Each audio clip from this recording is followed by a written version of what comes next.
Welcome everyone to another episode of the Campus Waterfowl Podcast. I'm your host Derek Christians, and to continue our Collegiate Waterfowl tour this season, we're kind of winding down there. This is stop number 10 on the season.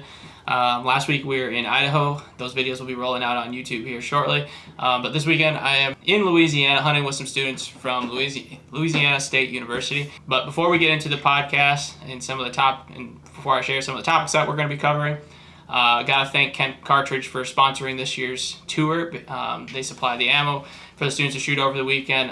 Eases the financial pressure on them for sure throughout the season. So greatly appreciate that, and I know they do as well. We definitely already put them to good use this weekend. Oh, yeah. So just to note there. So some of the topics that we're going to be covering in this podcast are for sure what it's like hunting in Louisiana, kind of what we've been doing this weekend, as well as some of the new LSU's new hunter program that they have available to students in the College of Agriculture. And then also, I think MK sitting next to me, she had a really cool internship this last summer that she'll be able to talk about up in South Dakota. And then we have Mason across from me, who will be discussing some of the things he does as, what is your title? Just sit on a National Youth and Education Board. He's on the Youth and Education Board for Ducks Unlimited. So we'll be able to talk about some of those in this podcast. So appreciate you guys listening. If you guys are new here, we record this on video as well, so you guys can check out kind of duck camp here on YouTube. And if you're watching on YouTube and can't finish it, you guys can check it out on Apple and Spotify. So let's get into the podcast. I'm tired of this intro. So MK, you want to start us off? Sure. My name's Mary Katherine. I'm originally from Texas, Galveston specifically, so an island. I am a senior here at LSU. My major is agriculture education and extension, with a concentration in leadership and development. So, yeah. I am Jackson McCain. I'm originally from Chattanooga, Tennessee. I went to high school there. I was there for 17 years of my life. And then freshman year came around, I went to LSU, and I'm a wildlife major at LSU, specializing in wildlife ecology. And so I've had a great time doing that. Throughout the videos that you'll see of this hunt this week, we're staying at my camp, hunting a lot of stuff that I've been hunting at for a couple of years down here. We've had a camp down here now for close to about 25, 30 years. And a lot of it is from my mom's side. They're all from Louisiana. My great uncle was a wildlife biologist for the state. And so he's been coming down here a long time. And so I'm glad I got to share some of that with Derek. He's gotten to see some of the camp locals that we have around here and gotten to meet some of them. They're definitely some characters. Our camp's kind of the hub for meals and stuff. I cook a lot of the food. So we've been having a good time, and I'm excited to talk about it a little bit more. Mason Dugas, from Dillon Springs, Louisiana. I'm a past graduate from Southeastern Louisiana, where I helped run the collegiate chapter there. And now I pretty much I help run an adult chapter in Livingston Parish, Louisiana. Sit on the National Youth and Education Board for Ducks Unlimited, where we get to vote and be involved with all the scholarship things that DU has going on right now. All the youth events that we have going on and everything to help get youth involved and more educated about duck hunting and hunting in general. And I just work. There you go. Gotta be working. First question I always ask, how do you guys know one another? How'd you guys all meet? So, yeah, DU. I mean, I think me and MK knew each other randomly before, through a friend. Yeah. My good friend is actually went to high school, went with him. Oh, so dates back to high school. Oh, yeah, that's right. So MK is her roommate freshman year. There's two MKs. And her name is MK. And that MK went to, she was a year above me in high school back home in Chattanooga. Okay. And so I guess MK was how I got to know you. Yeah, she introduced us and we were like, hit it off and have been friends ever since. And then Mason, just DU, I guess, honestly. Being involved with all the chapters and helping RRD with as much as I do, and yeah, come to watching y'all come up a bunch of our right events. after I was getting out of Collegiate DU, y'all coming into it and starting to run y'all's own show and stuff. Yeah, definitely have helped us because like we had to kind of a break during COVID and like Right, y'all had a gap trying there to where y'all didn't have anything going on. refill a chapter after having no one, Right. you know. But we're at Southeastern. And Yeah, I helped run Southeastern's chapter And then, when it still had one. but then, right after that, you went on to I went Y&E. straight into running an adult chapter. Okay, and then you just kind of helped LSU. And then I was always at their stuff. I mean, it's right up the road from even as Southeastern chapter, we were always trading off, helping each other at each other's events and anything else going on between them.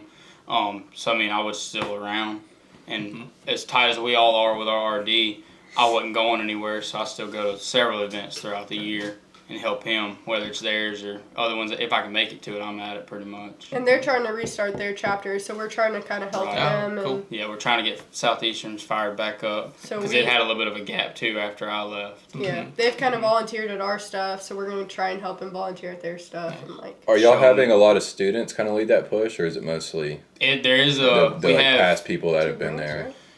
2 girls co-chairing the chapter, and then they have a couple guys and a couple other girls that are helping them kind of really push it hard. And then between me, Zach, MK, Tabby, a handful of other adult chapter members that are all in the area and know a couple of them already, they're helping them, Gotcha. because not all of us can be available at once, Yeah, really, is what it comes sure. down to with the school schedule. So Yeah. us outside of the collegiate chapter helping as we can on rotation, go in and do what we can for them to get them fired back up on it. Now I've been noticing, like I'm on Instagram quite a bit just because running the page and all, but Right. and I follow all the collegiate DU chapters, and it always seems like the Louisiana chapters always are kind of lift all the chapters up together. They're always supporting one another's events and everything. Yeah, I mean, it's cool to see. They're always at one another's stuff. But also, I feel like at the same time, I bet there's some competitiveness there between Oh, the yeah. chapters. Yeah. it's Without a doubt. competitive.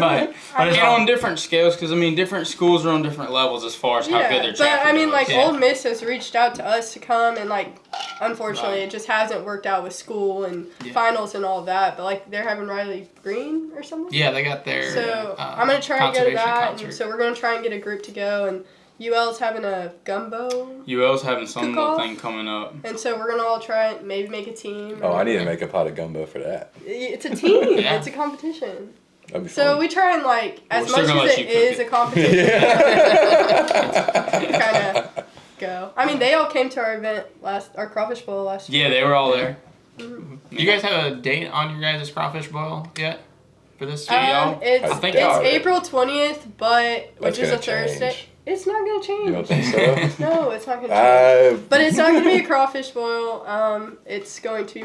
We don't know what to call it yet. It's more of like a fish fry and shrimp fry. Yeah, I knew it was changing. I didn't know what to. Because it's so late in the crawfish season and it's so far after Easter, like the crawfish, everyone will just kind of be done with crawfish. Yeah. And so we're gonna try and change it up and see if that works. So if anyone has ideas for names, that would be great.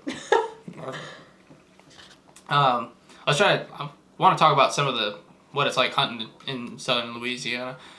This is the last stop of the migration. Kind of, I can't remember what Bennett said. It's like they call it the funnel. in the continental U.S., it is the last stop because if they leave here and go south, they're flying down to Mexico. Yeah, they're flying in Mexico or all at Argentina Yeah. and stuff. Some of them do make it that far.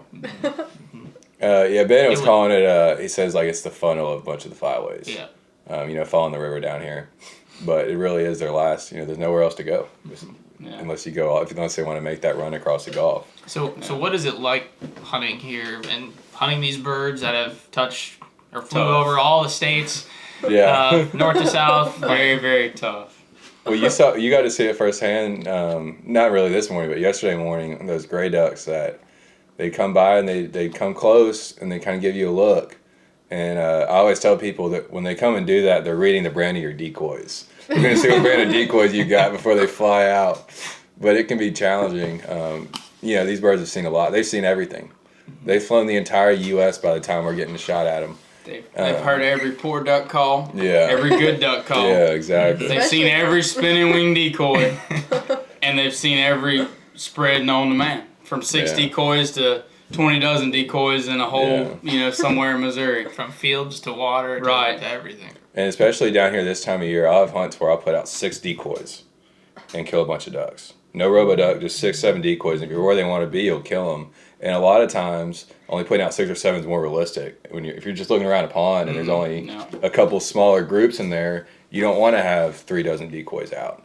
And then I've been on some hunts out here where I've been out in the middle of a bay shooting divers, and you want to have 60, 70 decoys. Yeah. And so it depends a lot on where you are. Because down here, the habitat is really diverse in terms of you can be in a little pond shooting teal or go half a mile away and be shooting nothing but canvasbacks and redheads. Yeah. And so your spread's going to change up a lot. And just kind of seeing what the birds are doing, what they want. But they definitely, later in the season too, the earlier birds, for whatever reason, don't seem as smart. But you get later into the year, we get so many birds that don't stop anywhere at the beginning of the season. Mm-hmm. They migrate. I mean, their migration patterns are completely different than a lot of ducks that some of the rest of the country shoots, mallards and stuff like that. So I mean, some of our ducks, like most of our pintail, have been here since the end of September. Yeah. I mean, so they haven't seen all that yet. Mm-hmm. They flew right over it. They migrated off of what their head told them to do way back when. So they've been just hanging out ever since and getting smart for this area and this area only. Yeah. So in the beginning, we have a lot more birds that are a lot more responsive, a lot easier to mess with, even though technically they have flown all the way from the top to the bottom to get here. Mm-hmm. What kind of species are you guys seeing a lot of the time in the area?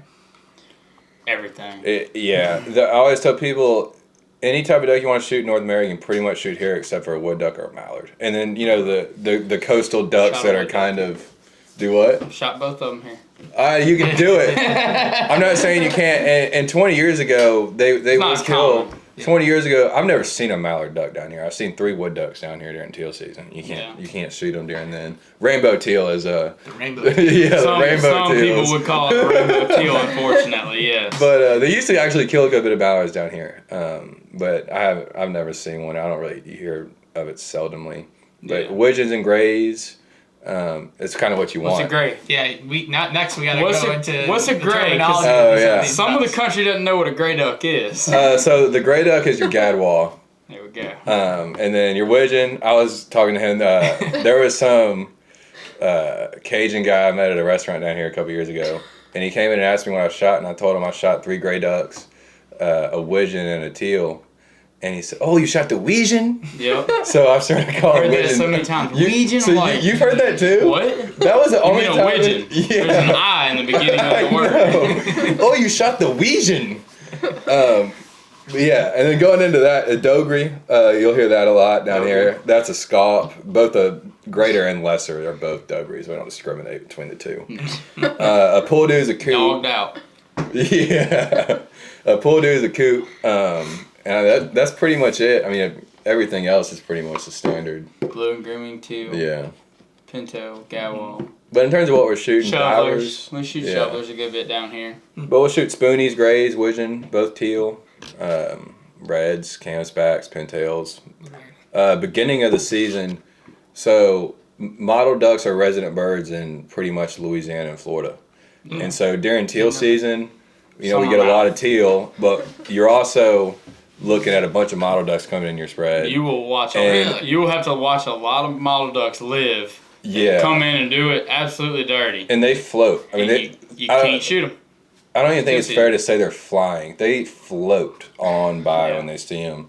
And tree ducks do the same thing, which is a black-bellied whistling duck. Yeah. And we get more and more of those. Those birds those are residents, but the tree ducks get out of here pretty quick after. But the mottled ducks, first 2 weeks, I'll usually shoot. You only shoot one a person a day, but usually you can lay into those pretty thick. Yeah. And then the pintails you'll see during teal season, and they stay here pretty much. I mean, the whole season. They're here all year. Every hunt, they'll get bumped around throughout the bottom of the state, but I mean, they've clocked them and mapped them, staying down here on the coast all night when everybody's hunting real hard throughout the state, and then flying north into the rice fields of Southwest Louisiana at night. You know, so I mean, they stick around and they're pretty resilient too. And I've noticed, I'm sure you've seen this with pintails, but like this afternoon hunt, we were going out there to shoot pintails. Yeah. And that's mostly what we saw. For whatever reason, when you do get into pintails, that's all. It's like their little region. You know, it's not big area, but Right. I've had tons of hunts where you shoot your 2 pintails quick, and then you sit there for 2 hours and you have 100 of them throughout that 2 hours coming in, and you just sit there and watch them. And eventually, you got to decide, well, this was cool to watch. But we need to move on Yeah. and get out of here. And you know, when you're not shooting at a bird and you can actually watch them watch them, it's cool. But after 2 hours of seeing it, Yeah. like I want to shoot the gun again. Yeah, we shot our 4 this morning and then worked 15 or 20 that come, you know how they always want to sail in.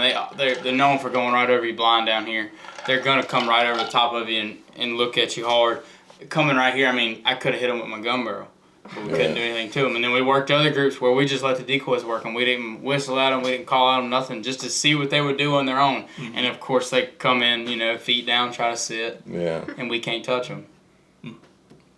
The especially this year, shooting the limited gray ducks I've been trying to do this year. It's been hard. Lots of teal. I mean, you've experienced the same thing. Lots of green We only wings. shot one, Especially 3 the mana last, grays this year. especially the last month or so. That it seems like green wings are a guarantee, and then after that, you're Yeah. kind of struggling. We've been pretty thick with teal. Yeah, the teal have been here hard. We shot blue wings. We shot blue wings yesterday. I haven't shot blue wings down here in a couple weeks. We've been shooting mix. I've been shooting all green wings, We've been shooting a mix. but I was glad to shoot a blue wing, and they were drakes. They were pretty drakes. Yeah, no, they were nice. They were good looking, a lot better than what I'm used to up north, where they're Yeah. just brown ducks the whole time. Well, they hadn't gotten there. Yeah, like how Yeah. we shoot them in teal season. They're just all solid Yeah. brown. Oh, and Only I way you can can't- tell is if you can identify on the wing. On the wings, yep. I can't forget to mention our buffalo heads. We got some of those. Yeah, that's down here. right. I forgot we shoot buffalo heads We every now and then. killed a ringneck this morning. Yesterday we killed a ruddy duck and a Right. buffalo head. Which the ringnecks, buffalo heads, dogries, Sound like a prize and ruddy possession. ducks. Most people down here probably won't even take a shot at them, but you know we're out there I'm out there to shoot. My dog hadn't picked up a single ringneck or dogie. Oh, I this year. bet. I picked up a bunch of them. I've had my limit on several hunts of those dogries. No doubt. Hey, they tasted good. They tasted just as good. Some would as say. the gray duck. In that gumbo. Yeah, in the gumbo. Yeah. You cook them long enough, you probably. Yeah, you cook them long enough. Cook with a bunch anything of down long seasoning. enough. It'll taste good. No doubt about it. So last question before we kind of get to the next topic is, so would you guys call yourselves some of the best duck hunters in the country because of the like just all the pressure that these birds have had? Because Hey, there's days I'd say yes. Yeah. There's days like today I'd say no. But I mean, if you want to be consistently successful down here, you have to be more adaptive than some people That's the choose deal. to be. Yeah, It's not that they that's the can't be, deal. it's what they choose to do or what's accessible to them as far as hunting goes. So I mean, if you're willing to come down here for 3 days, say on a weekend, like I'm off normally for weekend, Friday, Saturday, Sunday, every other weekend. A lot of times we'll spend all day. We might make a quick hunt Friday morning. We'll spend all day Friday burning gas trying to find them. And yeah, you bump ducks trying to find them in boats and stuff. It's going to happen, but we bring binoculars. We try to look at them from a distance if we can. Sometimes it's not that easy. You pull into something that you weren't expecting nothing to be sitting up in there yet, and they're in there. And you bump them out. It is what it is. But if you're willing to burn the gas and put in the time, you can make yourself have 1 or 2 really good solid hunts, or at least one solid hunt, and then spend the rest of the day burning gas trying to find something to scratch out a few Sunday morning before you got to go home, and go to work Monday or school Monday. But it's a lot harder most of the time, just because of the amount of hunters we have down here compared to some other states, except for places like in the Delta of Mississippi and Arkansas. They have just as many hunters going to those same areas as what we do down here, but we have people from all over the country coming here just like they do there. Georgia, Bama, Florida, Mississippi. You get Tennessee. a lot of those. Yeah, Tennessee. No, I'm saying like Tennessee plates. Yeah. I mean, opening weekend, because we open up before everybody else in the country just about, or everybody in the Mississippi flyway, the bottom half of the Mississippi flyway, we open up a week before everybody. We'll have boys from Arkansas, Georgia, Alabama, Mississippi, Florida. And a lot of them, and we've met a few of them over the years, and like I've become buddies with some of them, and we stay in contact throughout the season as they go hunt other places. But they came down here and they did it right. They learned how to hunt down here, and they're successful. I would too. say that being able to adapt is the biggest thing, especially with a lot of the guys in my I say in my camp, but that have camps around me, are older guys. Right. And they were down here in the heyday when It was easy. I mean, it didn't matter where you went, what you did. You throw out a dozen decoys and kill gray ducks, and whatever. If you wanted to kill your limited gray ducks, kill that. If you wanted widgeon, it was just go out there and it was fast, quick, not as hard as, and there was no pressure on them. Nobody hunted. Yeah, there was no pressure on those And birds. a lot of things were different, weather, food-wise, so much other stuff throughout the rest of the flyway that they were thick all the time, no matter what was going on in the area, no matter what the season was like as far as weather and water, height and tide falling and stuff. It didn't matter. They were here. Yeah, you got to a few worry people about that hunted them did very well every time they went. It was just easy. Well, And I you haven't hunted much in Louisiana, but from the outside looking in, seeing all the group chat pictures, looks like Mason sure slaughters them, and the Snapchats I get from Jackson, looks like quite the kill always, so. You see the end product, but you don't see everything that they've had Yeah. to do. You don't see the hours and the We, 8 Right? boatloads of brush to brush a We blind. poached my neighbor's bamboo last night. Hey, that's fair We got to game. do it again tonight too, because we're Just going to hunt growing is somewhere fair else. game. I mean, like, But the whole thing is social media. It's always like, let me just show you how much we can do, Yeah. You don't Yeah. ever see like what goes into just a social media post, you know what I mean? yeah. And in terms of being adaptive, not just to areas, but type of hunts. So you came down Friday or Thursday night. Thursday night. And Thursday morning, I was in a spot I knew I'd kill teal at, up against the bacon canes. Didn't bring a piece of brush with me hunting, and did well. And then you came down, and we wanted to go. I found that new bay area where we're literally out in the middle of nothing. Had to carry all of our brush in and stuff. And so being able to adapt to what you see where ducks are at Right.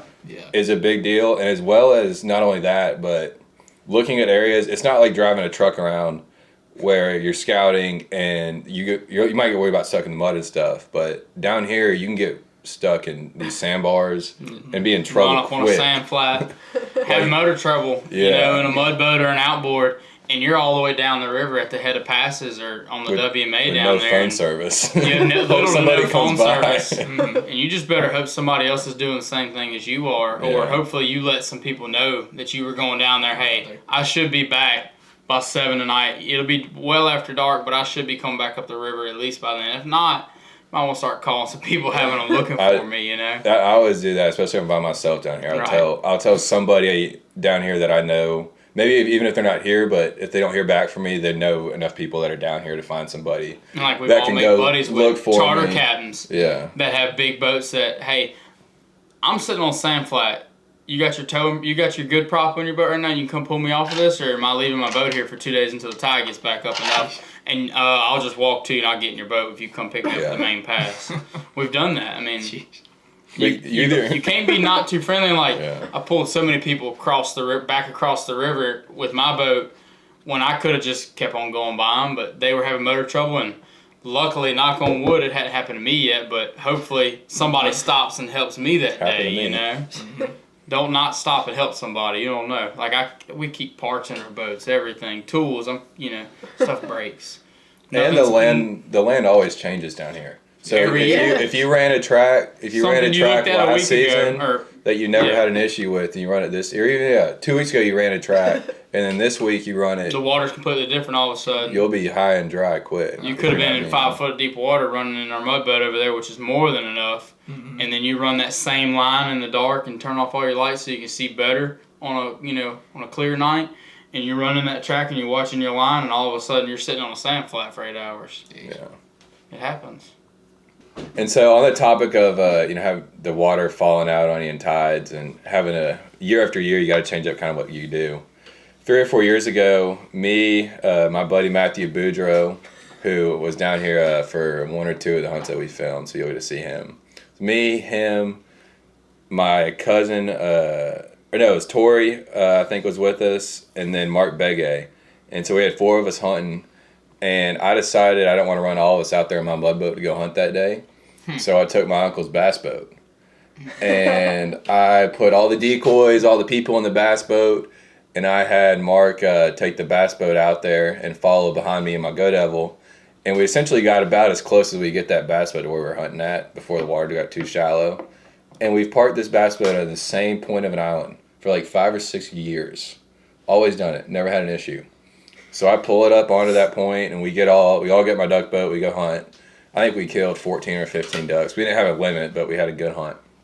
We get back, and that bass boat is sitting sideways, and the closest water is about 20 yards away from it. And this is a Sunday. You know, I was in college. I think I was a freshman in college at this point, and I had a test the next day. I've got to go to school. Did you not ever experience any of this, like either like coming from Tennessee and stuff? Like was this? Oh, there's no tides in Tennessee. Well, yeah, I know that, but like That's not a thing. this was your first time ever experiencing something like this.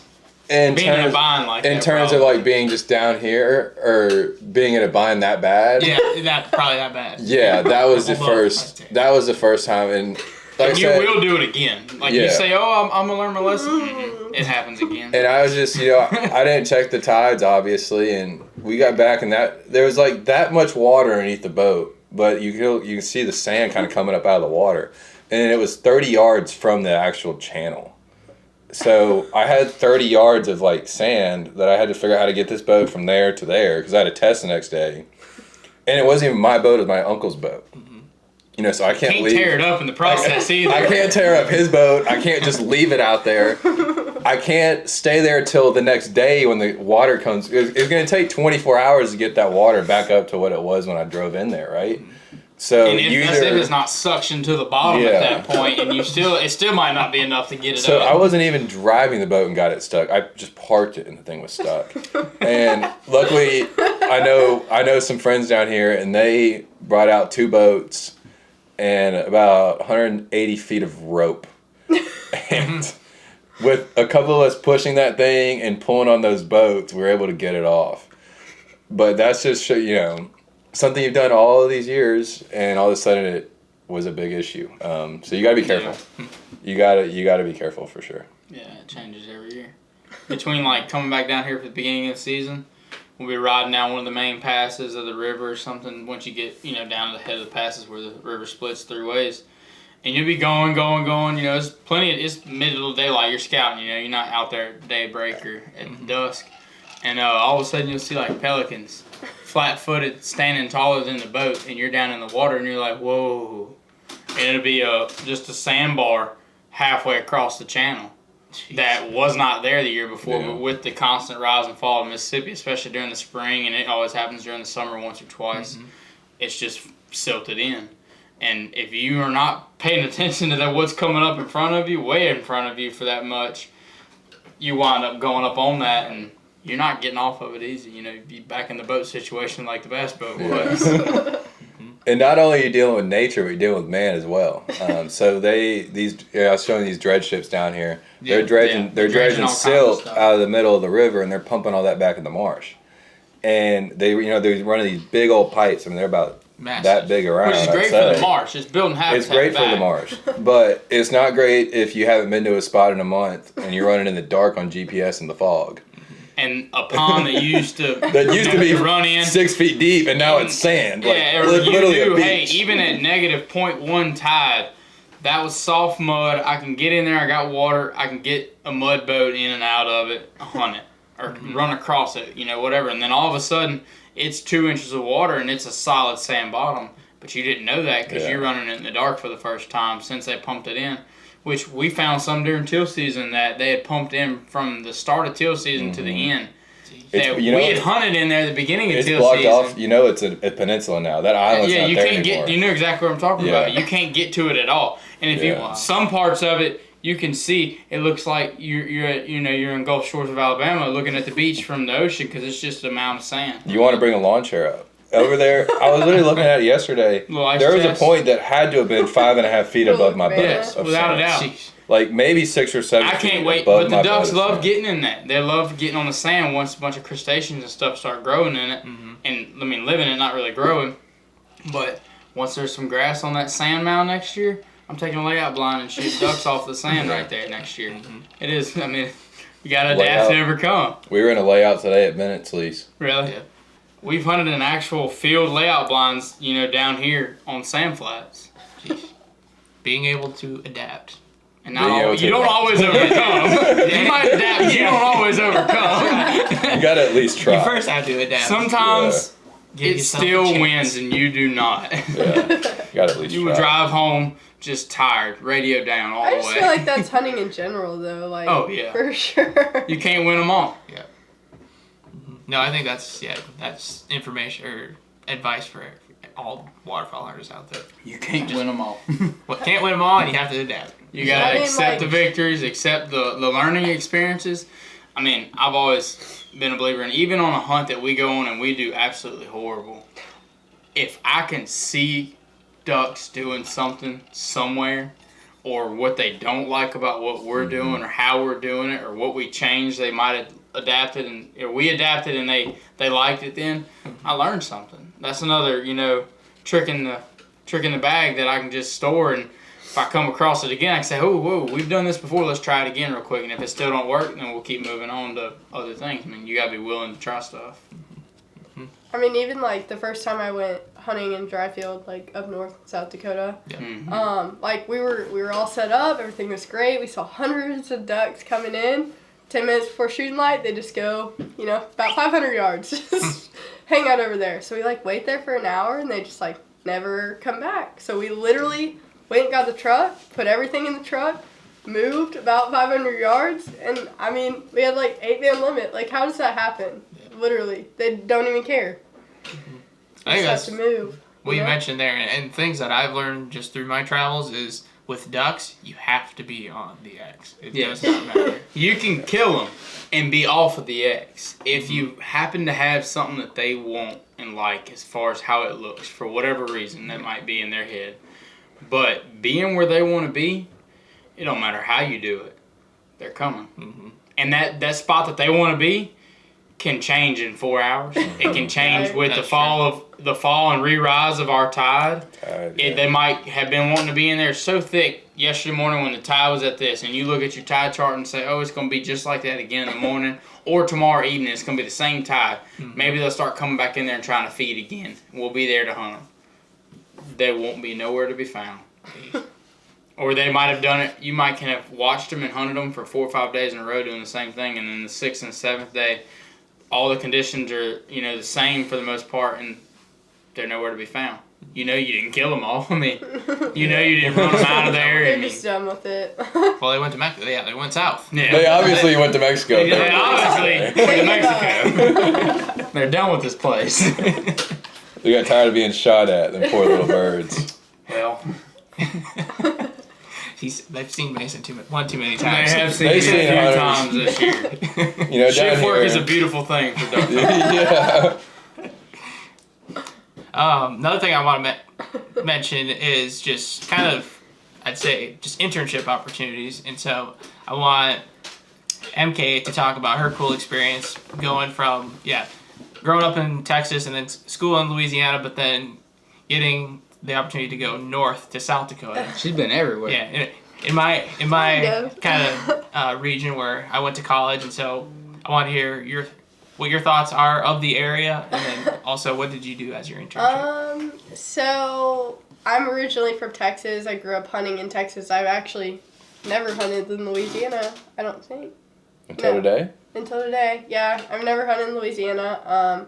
Got you on your first nutria then, huh? Yeah, something like that. It's part of it. I have hunted in Part of South the Dakota. experience. But basically, I just decided to go to LSU because I didn't want to go where everyone else went to school, which is A&M and UT, which is very common in Texas. Went to a big high school, so like most people ended up going there, and then I've just been involved with you my whole life, pretty much. Like, my parents were really involved, and so I ended up getting involved with the chapter and becoming the chairman of LSU and doing all that kind of thing. And so I was like, well, we have some kids down here that don't really know what DU does, and I didn't fully know exactly what they do up north. And so I was like, you know what, I'm going to apply for an internship because I needed one to graduate anyways. And so they had one that was like a policy internship in DC. They have an agronomy internship in South Dakota. They have a waterfowl internship in North Dakota. And I think they also now have a agronomy one in North Dakota too. And so they have like a whole bunch of other internship opportunities. And after doing all of that, I've kind of like also gotten on the National Youth and Ed Board, and I'm kind of working with the college aspect of it, trying to get the internship scene kind of to be a bigger thing and push that out to other colleges, because I think it's a big deal. And like if you're interested in that, it gives you something to kind of learn and see, okay, is this something I really want to do when I graduate? Because a lot of people don't know what they want to do when they graduate. And I didn't really grow up around agriculture, and so when I went to college and I go to school for ag ed, I originally went to teach kids that you don't have to go to college, so that you could learn to weld and be an electrician and all those things, because those skills are just as important as someone with a college degree, which I took welding and all that in high school. And so that's originally why I got into it. And then I realized how big of an impact that agriculture has on us. And I was like, oh, this is really cool. But it's like kind of, if you want to learn about agriculture, it's kind of like drinking from a water hose. There are just so many topics under this big umbrella of agriculture, which agronomy is one of them, which is more about like learning about plants and soil health. And that's kind of what DU is kind of trying to promote. And that's what you did in South Dakota. And so agronomy is like really hard to grasp unless you like do it. Like you can read from a book about it, but unless you're like in the field studying agronomy, it's very hard to like kind of understand. Put it together. And so, especially if you're from Louisiana or in Louisiana trying to figure out what they're doing out there. Exactly. Being so ag. And right. The ag here is also very different. It's really based around forestry, fisheries, livestock, all of that kind of thing. And up there it's more a row crop, like different kind of thing. We also have rice and all that down here. Rice and sugar cane. Rice and sugar cane, There's corn and soybeans. Yes. Yeah. Up there it's totally just corn and soybeans. And trade. I mean, just very, very different lifestyle up there, which I loved it up there.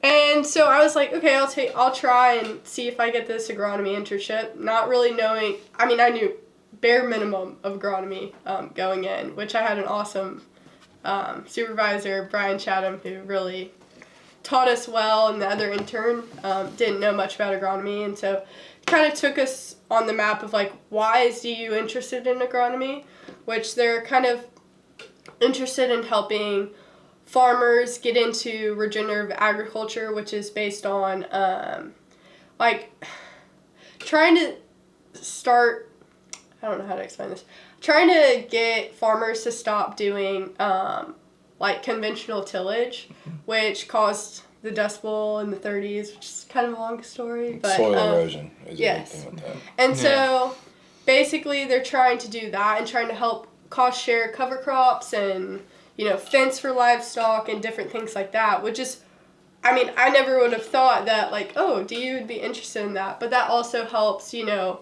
helps the prairie pothole region, like, get more water and, like, all of that kind of things, have cleaner water and stuff like that.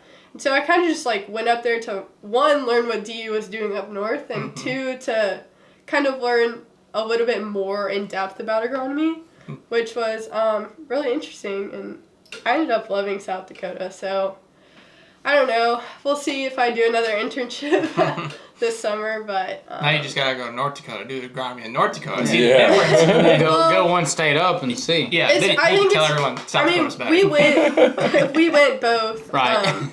We went to both states, which North Dakota mostly, like, they have a big farm up there where they do more waterfowl research, and they nest survey and all of that, which we got to do a little bit of that. We got to nest survey and count eggs and see the different types of eggs, and you could identify the eggs from all different kinds of, like, things, from color, amount of eggs, like, all of that, and then you could see the plumage that are in the nest and all of that, which was really, really interesting. I mean, that's just not something you get to do every day, so, like, that was really cool.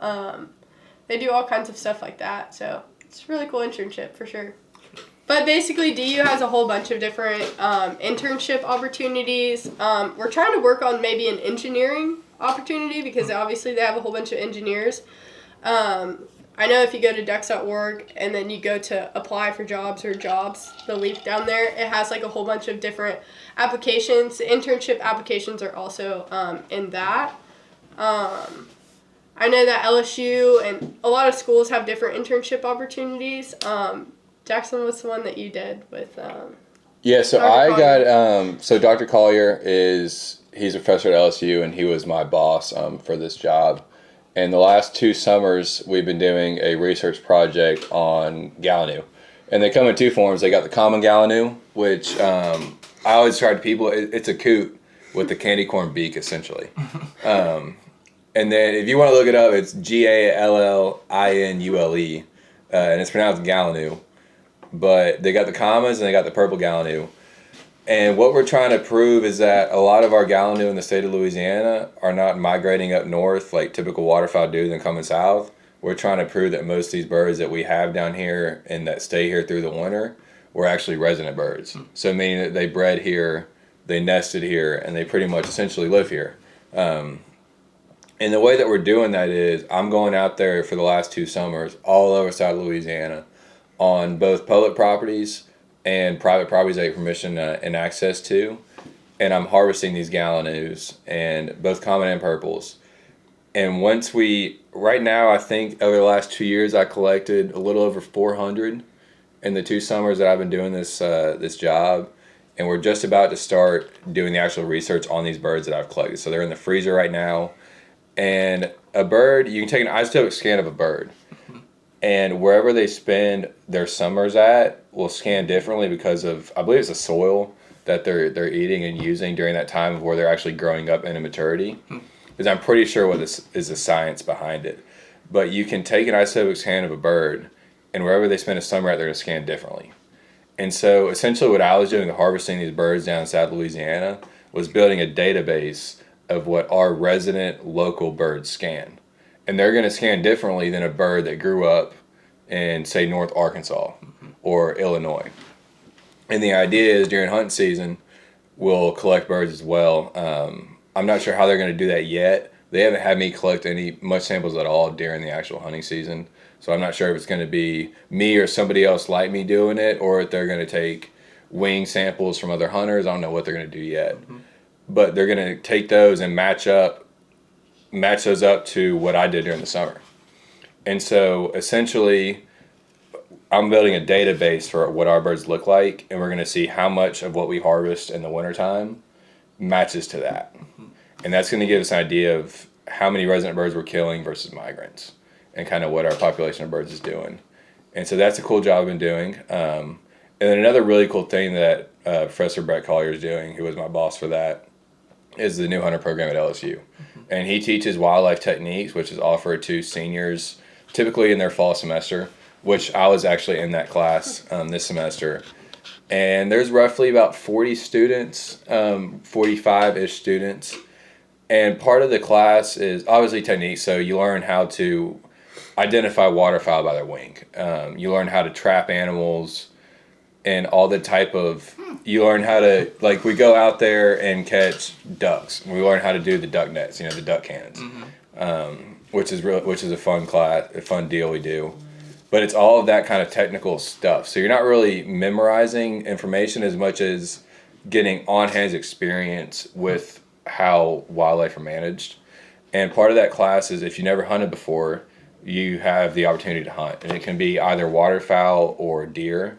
We do both.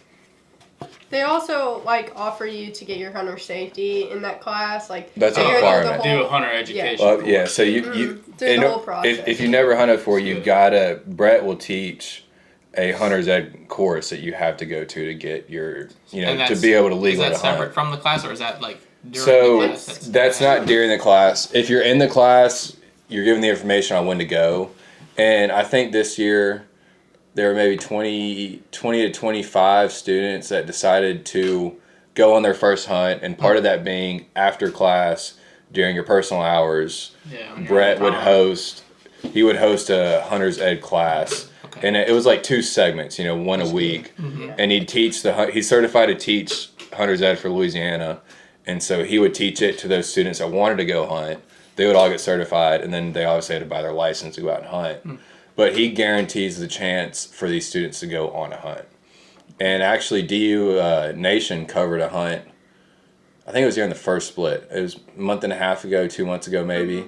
And they covered a hunt with our LSU program. And they highlighted, you know, all the students that were in it getting on their first time to go. I was actually on that trip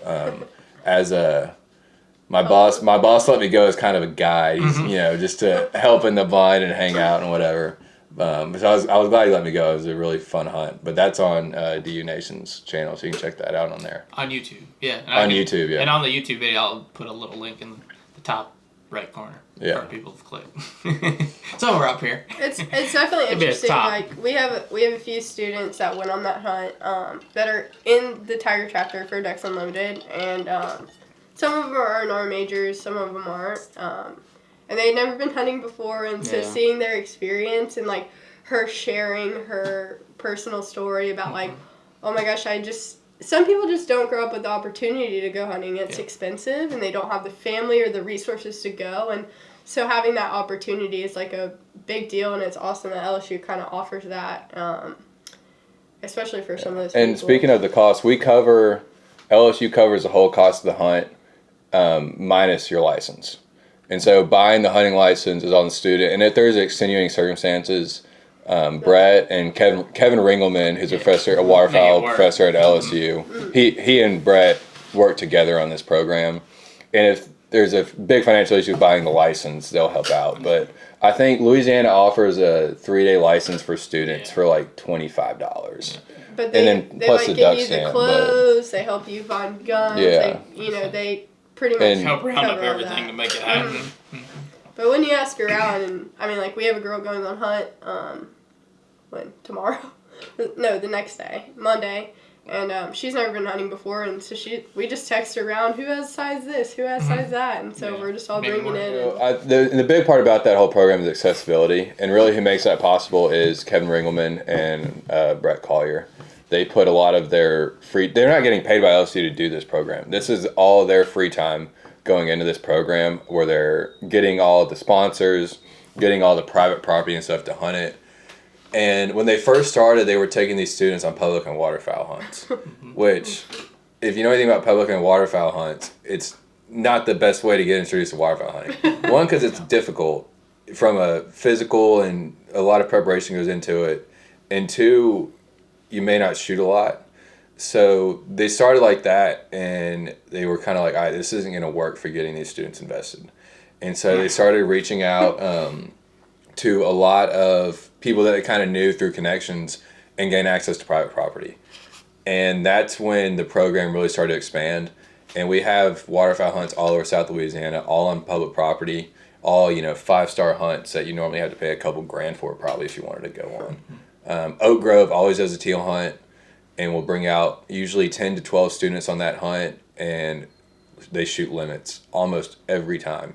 And if you bring out 10 or 12 new hunters and able to shoot limits, imagine how many ducks got shot at to shoot limits. Especially like that gives you a glimpse. Time. And so these students who've never hunted, they, on one hand, you don't want to choose the best thing in the world right off the bat, but on the other hand, almost spoiling them. You're almost spoiling, but on the other hand, you want to get them hooked. I never want to come out here and do what we do. Yeah, and they get hooked on it. And with the affordability, we have sponsors. Nomad sponsors all our camo. Brett's got a good connection with them. That's why most of what I wear is Nomad. I get it from Brett. Benelli sponsored us with shotguns this year. I think they gave us like a dozen shotguns this year for students to hunt with. Nice. And, waders and all that. We provide everything that the student needs besides a license. Cool. And their hunter's education. We provide the class, but they got to show up to that class and their free time. They got to put forth the effort. Which a big thing, another reason why they're doing that is because once you get people into hunting and they start to fall in love with that aspect of doing things, they get involved in conservation. And that's what DU is looking for. And also, like Kevin, he's one of our advisors for the chapter and all of that. Mm-hmm. So then they are like, okay, well, maybe I'll go to a DU meeting. And then they kind of learn about that, and they learn about what we do. Yeah. And kind of creates that full circle of why some of us do it, Yeah. Because some people are very involved with it, and they love it, and they understand it, but they don't do all the aspects of what we do outside of DU, and that is the actual hunting and being able to enjoy the things that DU allows us to continue to have. For sure. Some people are totally just in it for conservation, which is great, and some people are only in it for hunting, but you've got to create the full circle to really, help the birds like continue to be able Help to the come birds, down. I will help Wetlands, save every clean duck's water. life Yeah. if I can, except for during duck season. Except for the ones that come close enough to shoot. Exactly. Yeah. No, I think you're gonna. I feel like you're gonna start seeing a lot of these programs popping up Right. across the country because Hopefully so. there is so. a big incentive initiative called R3 Right. out there, Yeah. and I think that's kind of. It took me years to realize like Campus Waterfowl was doing it kind of indirectly. That Not even meaning to. yeah, we weren't even meaning to like that. That wasn't our. I would say our purpose. Yeah, I wouldn't call it our purpose from the start. Our purpose to start was students around the country were killing limits of birds and just simply were not getting recognized from the Right. big from the outdoor industry.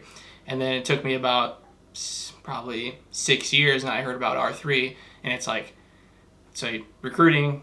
R3 Retain. stands for recruit, retain, and reactivating Right. recreationalists as a whole. They don't just have to be waterfowl hunters. It could be deer hunting. It could be people walking on trails. It could be anything Anything that has to do with the outdoors. with the outdoors. And when I started thinking, I was like, shoot, students on campus, there's opportunities to recruit because experienced hunters are coming to campus from back home that have hunted all their life, and they're probably more likely going to be hunting around their college. Right. Right. And taking out, there's opportunity to recruit buddies and have never had that opportunity that they meet on campus. Retaining, that's just simply guys that have hunted all their lives and continue hunting through college, and it's kind of a pivotal moment because going to a new area can be pretty intimidating at first, and sometimes you need someone from the area, or you just have to have that person that does have that drive to go out and learn the new area. Yeah, That's just do it with you. That's especially true down here. It's scary running into a place if you haven't at least had somebody tell you where to run into it down here. Right, but also like most active hunters are, towards the retiring age and getting older, and as people get more adapted to their phones and things like that, they're not really wanting to go outdoors. And if you don't have someone encouraging you to go, especially as a female, like I'm very lucky to grow up in the family I did and was able to go hunting and all of that and got introduced to it when I was 6 years old. But like, if you don't and you maybe have an interest in it, or you don't have a boyfriend that's into it or anything like that, you may never get introduced to something like that. Even fishing or like anything like that. And so I just think that's like a big step, which obviously the female population is spiking compared to the male population in duck hunting for sure. Which is a big deal, For sure. And I think, and then even the reacting part of the recreationalist is just getting, there's times where, like, myself, for example, I hunted growing up, but then I got busy in high school and then kind of lost that. Life gets in the way. That outdoor Right. Z type deal. I got just busy with sports and stuff, but then by the time I got to college, I got back into it again. So luckily I had someone, my cousin at South Dakota State, that got me back into it. So at that college demographic is like super critical when it comes to that R3 initiative and just making sure people are kind of involved and just are aware of the outdoors, and people in college just can. No, for sure. You don't have to be like super old to be a mentor to somebody. Like if you haven't ever taken a new hunter hunting, like that's definitely a good opportunity to do so. And with the new hunter programs and just like taking hunters out for the first time, it's not. I don't think your goal is to just take them out and then turn them into a lifetime hunter automatically. Right. I think it's just to show them to show them why you're so passionate. This is about why what we the continue to do experience what is we do. Yes. Yeah. Because as long as you do that and they go on to do whatever they do, they can make, at least they have an informative. They can never do it again decision. if that was their choice to me. But if they take something from it and they understand it, I mean, you succeeded. And you know what? They may never go hunting again, but they may be like, you know what? Actually, I may need to support conservation. Or when someone asks me if I want to support that, I may go to a dinner or whatever, just because it's fun and it is going to a good cause for other people. Yeah. They could see it from an aspect of they could care less if they ever hunt again, as far as they themselves go. But as long as the rest of the world gets to enjoy it still, just like they're still gonna continue to get to enjoy the things they want to do outdoors that have nothing to do with hunting necessarily. But I mean, it all ties hand in hand, So they might want to say, hey, let's start helping something somewhere that's going to all go back to that. Well, I think I'm getting hungry. We got that duck off the wall tonight. Duck off the wall. What are we making tonight again? All right, so it's duck au foie. Au revoir. Not off the wall. Dude, when I came down here, it was off. Like I kept hearing Jackie say off the wall. I'm like, I'm down for some duck off the wall. Like, sounds pretty good. Sounds like something I need the China joint, but all right. Yeah, I guess the English translation there is it's a French pepper steak sauce. So that's what we'll be doing. All right. Well, we're gonna get cooking here. Appreciate everyone listening to the Campus Waterfowl podcast. Tune in to the next episode. I will be hunting with some students from North Carolina State next weekend. So be on the lookout for that. But thank you guys for letting me come down and hunt with you guys. Oh, it's been awesome. It's been a pleasure to have you. I'm having a great time. So thank you everyone for listening to the podcast, and we'll see you in the next one.